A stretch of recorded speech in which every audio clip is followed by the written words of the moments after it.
오늘 아침 뉴스 연구소. 오늘 아침 뉴스의 맥을 짚어드리는 시간 뉴스 연구소. 오늘도 두 분의 연구위원 나오셨습니다. CBS 김정훈 기자, 뉴스톱 김준일 대표, 어서 오십시오. 안녕하세요. 예, 오늘 첫 번째 연구 과제 뭔가요? 서울, 부산 그 보궐선거에서 고전 중인 더불어민주당의 이낙연 선대위원장이 대국민 호소 기자회견을 열고 여러분의 화가 풀릴 때까지 반성하고 혁신하겠다 이렇게 밝혔습니다. 네. 특히 주거의 현실을 제대로 보지 못했고 정책을 세밀히 만들지 못했다. 무한 책임을 느끼며 사죄한다고 언급했습니다. 네. 부동산 정책의 실패를 공식 인정한 셈입니다. 이게 정책 전환의 분위기도 엿보이는데요. 박영선 후보는 공시지가 인상 속도를 조절하겠다.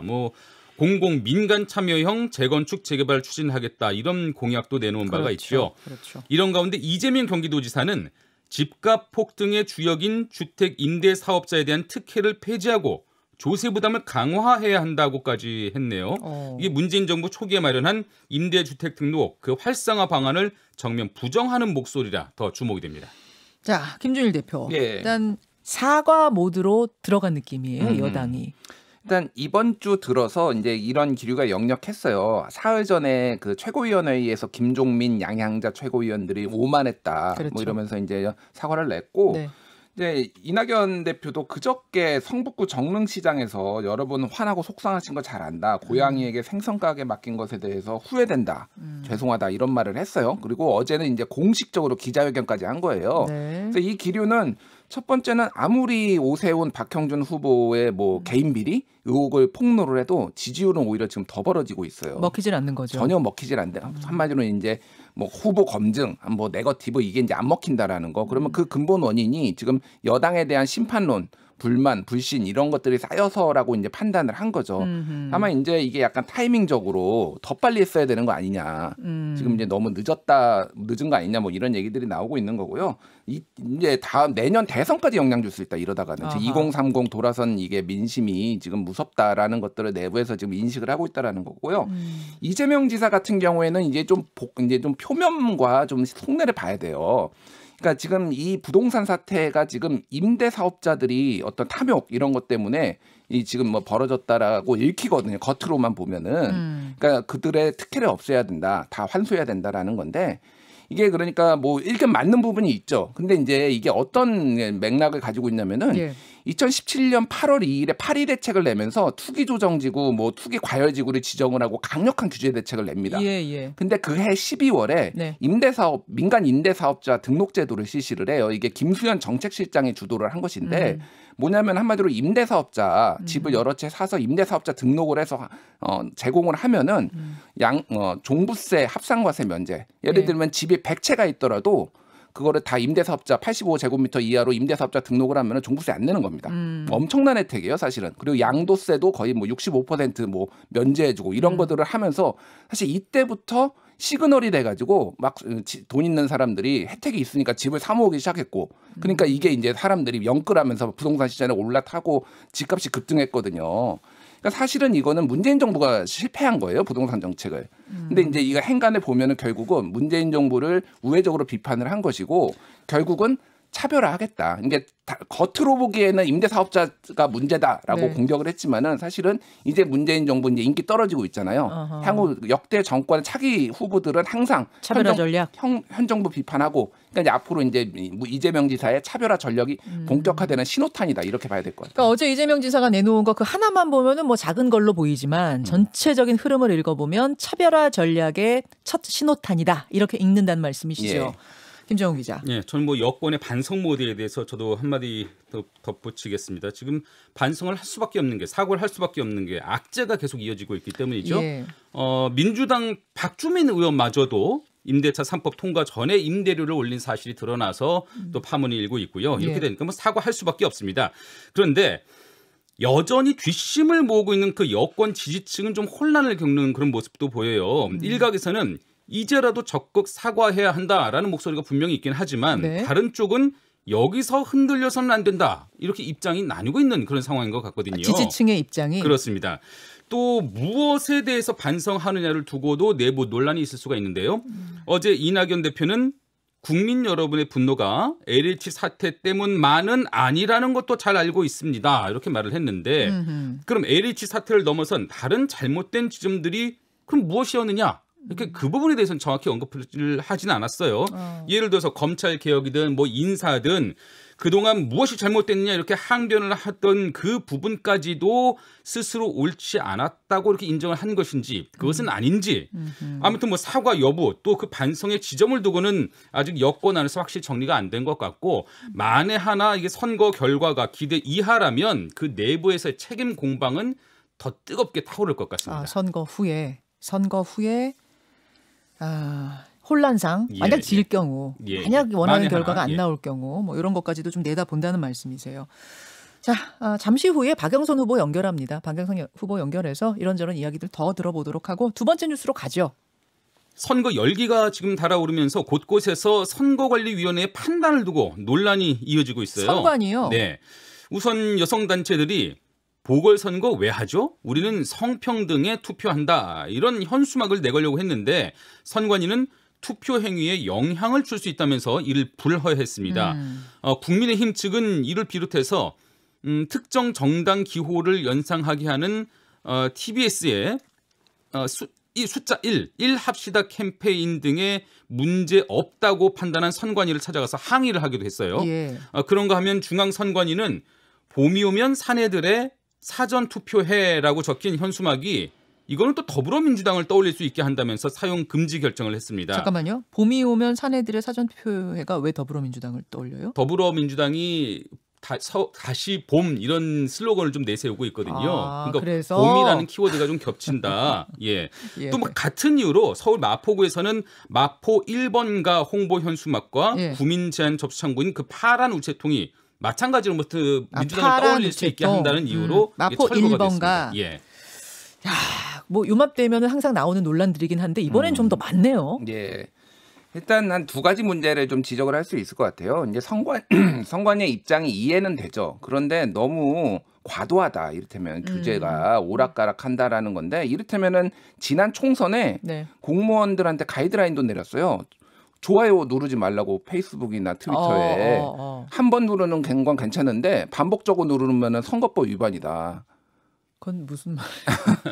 그러니까 공무원은 정치적 중립 의무가 있는데 네. 이를테면은 뭐 특정 후보자한테 반복적으로 좋아요 뭐 올라올 한 번 때 누르는 건 괜찮은데 여러 번은 안 된다. 여러 번 누르면 안 된다. 이게 선거 중립 의무 위반이다라는 건데 이게 상식적이지가 않죠. 그러니까 공무원도 국민이고 본인들의 이제 정치적 의사 표현이 있는 거고 공직을 이용해서 뭔가 하지 말라라는 건데 이런 식으로 다 제한을 합니다. 그래서 이를테면은 지금 이번에 그 아까 현수막 네. 보궐선거 왜 하죠? 이거는 이제 성평등에 투표한다. 이거는 또 했잖아요. 그러니까 여성 단체가 보궐선거 왜 하죠? 우리는 성평등에 투표한다라는 현수막 안 된다고 했고 선관위에서 안 된다고 했고 우리는 성평등한 서울을 원한다. 이 문구는 또 허용했습니다. 그건 돼요. 예, 그리고 나는 성평등 페미니즘에 투표한다. 이건 또 안 된다고 합니다. 도대체 이게 기준이 뭔지, 그러니까 투표자 들어가면 안 된다는 건데 이거나 같은 말이거든요. 도대체 국민들을 좀 너무 수준을 낮게 보는 게 아닌지 지금 이렇게 바보로 하는 건 아닌지 좀 이런 생각이 들고요. 예. 그리고 이제 정치권도 과도합니다. 그러니까 뭐 이런 거예요. 그러니까 아까 전에 말했듯이 봄이 오면 사내들의 사전투표회가 민주당이 건 거예요. 사전투표 독려를 한다고. 그리고 서울과 부산에 봄이 옵니다. 뭐 이런 거거든요. 네. 그러면 사전투표 한 사람이 찍으려고 하다가 맞아 봄이니까 민주당 찍어야지 이렇게 될까요? 그러니까 이런 거를 가지고 시비를 거는 것 자체가 좀 정당들이 수준이 낮다. 국민들을 좀 바보로 알고 있다라는 건데 계속 정치권에서 이거 가지고 시비를 거니까 또 선관위는 또 규제하겠다라고 하다가 오락가락하고 이런 악순환이 지금 계속되고 있는 것 같습니다. 그래요. 근데 저는 뭐 다른 측면도 있는데 이게 선관위 스스로도 답답해하고 있는 부분도 있어요. 이게 현행법상 네. 시설물이나 인쇄물을 통해서 특정 정당과 후보자에 대한 지지 반대 입장을 피력하는 건 물론이고요. 또 정당명이나 후보자를 유출할 수 있는 내용을 게시하거나 배부하는 행위가 모두 금지되는 게 현행법입니다. 선거법 90조거든요. 예. 그러니까 이 법이 있는 한 선관위는 문제 소지가 있으면은 기계적으로 또 단속을 할 수밖에 없는 그런 처지긴 해요. 어떤 후보나 어떤 정당을 떠올리게 유추하게 하면 안 된다. 근데 그 유추하게 하는 걸 어디까지로 볼 것이냐가 이게 항상 늘 논란인 그렇습니다. 거죠. 그게 이제 애매한 문제가 거죠. 이게 그 조항이 대단히 포괄적이고 모호하다는 점인데 이에 따라서 선관위 스스로도 지난 2013년 그리고 2016년에 해당 조항을 개정해야 한다 이런 의견을 냈습니다. 선관위가. 선거운동과 관련한 표현의 자유를 최대한 확대해야 한다. 이런 방향으로 이 법이 바뀌어져야 된다. 이렇게 의견을 국회에 냈었거든요. 근데 이것을 적극적으로 받아들이지 않았던 게 오히려 국회입니다. 그러니까 지금 정치권이 선관위를 탓할 상황만은 아닌 것 같고요. 이번 선거가 끝난 뒤에라도 지금 서둘러 이 법을 좀 개정할 필요가 있어 보이네요. 손볼 곳은 손보고 뭐 안 되는 건 안 되지만 어떤 기준을 조금 더 명확히 할 필요가 있다. 이런 말씀으로 들리네요. 세 번째로 갑니다. 오늘부터 75세 이상 그 고령자를 시작으로 일반인에 대한 코로나19 백신 접종이 본격화합니다. 전국 49개 그 예방접종센터에서 만 75세 이상 어르신과 노인시설 이용자 또 종사자들이 화이자 백신을 맞게 되는 겁니다. 잠깐만요. 만 75세면 어떻게 되는 거야 이러실 수 있는데요. 1946년 12월 31일 이전에 태어난 분. 네네. 46년 12월 31일 이전에 태어난 분들은 다 맞으실 수 있는 거예요. 파이자를. 예, 그 파이자 백신. 그 파이자 백신은 영하 70도 안팎에서 유통 관리돼야 해서 접종 대상자들은 그 콜드 체인이 유지되는 그 예방 접종 센터를 꼭 직접 방문을 해야 됩니다. 네. 화이자 백신은 오는 6월까지 총 350만 명분의 공급이 예정돼 있는데 어제까지 일단 50만 명분의 화이자 백신이 국내에 들어온 상태라고 해요. 네. 한편 오늘부터는 백신 휴가제도 적용이 됩니다. 접종 후 이상 반응이 나타나는 접종자는 의사 소견서 없이도 신청만으로 휴가를 받을 수가 있고요. 또 이상 반응이 계속되면은 추가로 1일을 더 사용할 수가 있습니다. 네, 네, 그래요. 김준일 기자. 예, 일단 그 46년 12월 31일 이전에 태어난 분들이 350만 명이에요. 그러니까 이제 적지 않은 숫자죠. 그리고 지난달에 이제 조사를 해봤더니 86.1%가 백신을 맞겠다 이렇게 얘기를 했어요. 그래서 네. 상당히 높은 수준으로 이제 나타났죠. 그래서 화이자는 상반기까지 350만 명을 국내에 도입하기로 했는데. 네. 이제 어제 50만 명분이 도입을 됐고 나머지가 뭐 이제 순차적으로 들어옵니다. 근데 이제 문제는 지금 백신이 이게 제때 들어올 수 있느냐 이게 지금 가장 큰 관건이에요. 원래 주기로 한 시점에 이걸 진짜 줄 건가 이게 걱정거리가 됐어요. 그러니까 지금 뭐 백신 생산에도 약간 차질이 있다라고 하고 또 이제 여기 이 화이자나 다른 나라들도 여러 나라들하고 이렇게 네. 계약을 해놓으니까 이 물량이 정확하게 계산이 안 된 측면들이 좀 있습니다. 그러니까 소위 말해서 중복 계약을 지금 뭐 약간 해놓은 상태예요. 예, 예. 그러니까 이게 물량을 맞출 수 있느냐. 화이자 같은 경우에는 또 문제가 뭐냐면은 네. 접종 2차 접종 기간이 짧아요. 그렇죠. 3주입니다. 네. 그래서 이거는 차질이 빚어지면은 2차 접종에 좀 큰 문제가 생긴다. 그리고 아스트라제네카는 1차 맞은 걸로도 86% 항체가 생기는 걸로 나오고 2차는 사실 부스팅 역할 정도거든요. 더 활성화해주는. 파이자는 두 번째 맞는 게 더 중요하다면서요. 예, 1차보다. 그래서 파이자는 물량 공급이 정말 충실하게 돼야 하는데 그 부분에 숙제를 안고 있습니다. 그렇죠. 정부의 역할이 매우 필요하고요. 다음 달부터는 이제 65세부터 74세. 그러니까 이제 5월이죠. 5월. 예, 5월부터 이제 이게 시작이 돼요. 그래서 이것도 한 490만 명. 그렇고 그 이후에는 뭐 항공 승무원, 유치원, 어린이집, 초등학교 1, 2학년 교사, 만성 신부전증 환자 뭐 이런 분들, 군인 이런 것까지 이제 다음 달부터 실질적으로 이제 국민들이 본격적으로 맞기 시작한다 이렇게 볼 수 있을 것 같아요. 김정훈 기자. 네, 저는 이게 화이자 백신이 이제 본격적으로 접종이 되니까 저는 좀 긴장이 돼요. 이게 화이자 백신이 백신으로 인해서 그 예방률은 다른 백신보다는 상대적으로 좀 높다고 알려져 있는데 네네. 장점이 있는데 네.